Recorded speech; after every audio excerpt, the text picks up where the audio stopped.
जो पुरुष श्रद्धा और भक्ति के साथ इस चरित्र का श्रवण करेगा, कथन करेगा, वो कोई कैसा भी पापी क्यों न हो कभी नरक नहीं जा सकता। यमराज के दूत तो आंख उठाकर भी उसकी ओर नहीं देख सकते।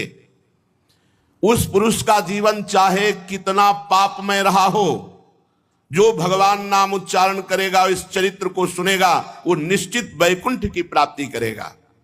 परीक्षित देखो, अजामिल जैसे पापी ने मृत्यु के समय पुत्र के बहाने नारायण नाम उच्चारण किया तो उसे वैकुंठ की प्राप्ति हो गई। फिर जो श्रद्धा के साथ भगवान नाम जपते हैं उनको क्यों नहीं भगवत प्राप्ति हो जाएगी। अब तो यमराज के दूत जब भगवान यम के पास पहुंचे तो उनको बड़ा आश्चर्य हुआ, क्योंकि दो भगवत पार्षदों ने यम पास काट दी और उनको वहां से विदा किया।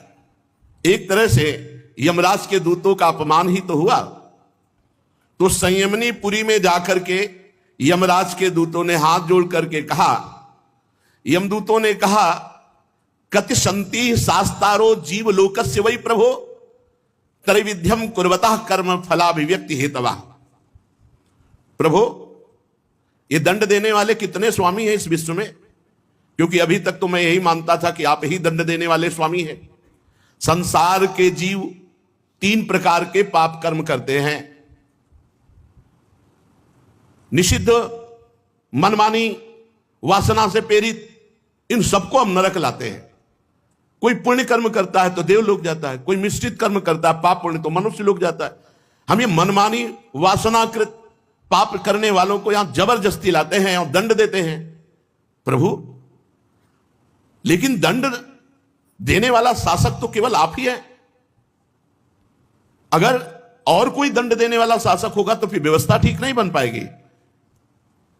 प्रभु, ये क्या हुआ कि मैं जैसे इस पापी को बांध कर ला रहा था तो 2 देवेश्वर प्रकट हो गए और उन्होंने यमपास काट दिया और हमको डांट लगाई। संसार में कितने नियामक हैं, कितने ईश्वर हैं, कितने स्वामी हैं। उन सिद्धों ने आपकी मर्यादा का उल्लंघन किया, यमपास काट दी। प्रभु, आपका उल्लंघन कर सके कोई ऐसा त्रिभुवन में नहीं है। मैं उस पापी को यातना गृह की ओर ले जा रहा था, उन्होंने बलपूर्वक मुझे रोक लिया।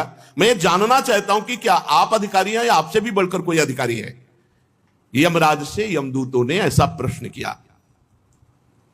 प्रभु, बस उस पापी के मुख से नारायण निकला कि डरो मत ऐसा कहते हुए वो सिद्ध आ गए। वो कौन है?